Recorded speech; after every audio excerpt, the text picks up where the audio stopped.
खुलुमबाय। गोजोन फुंबिलिनि गाहाम हामलायनायखौ बयनिसिमबो जासिहरनाय थाबाय। दिनै 20 आगस्ट 2023 मायथाइनि सानसेनि फान्जामुथियाव थानाय राशिफोरखौ फरायथिंनो लाबाय। मेष राशि। गोसो थोनायखौ बुंनानै लानो हागोन, गोसोखौ गोजोननाय मोनगोन, गाहाम सान। वृष राशि।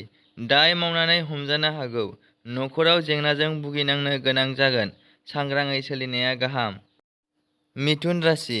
अहंकार गोसोनि थाखाय सहायनो गोनां जागोन, दाय मावनानै गाब्र'नो हागौ, लाजि फोनांजागोन। कर्कट राशि। आनजादाव मोजां फिथाइ मोनगोन, नखराव सुखु गोजोननि थासारि सोमजिगोन, रंजा बाजाजों सान बारहोनो हागोन। सिंह राशि। नांलाय खमलायजों असान्ति जासोगोन, जेंनाजों जाब्रबथाय सोमजिनो हागौ, गोसोखौ लोरबां मोनगोन।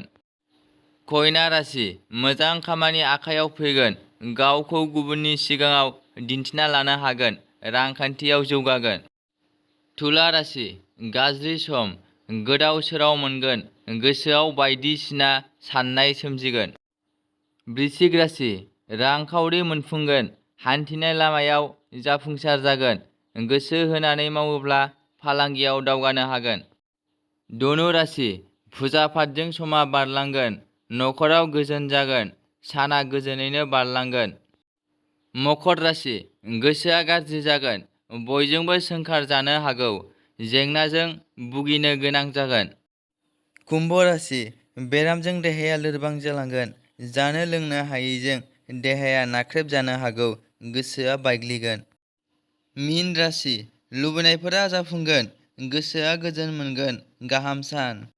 दिनैनि राशि फरायथिंनाया एसेनोसै। बेजों लोगोसेयैनो बुहुमनि साफ्रोमबो सुबुंफोरनि थाखाय दिनैनि साना गाहामैनो बारलांनो थाखाय आनान गसाइनायाव आरज गाबनाय थाबाय। गोजोन्थों।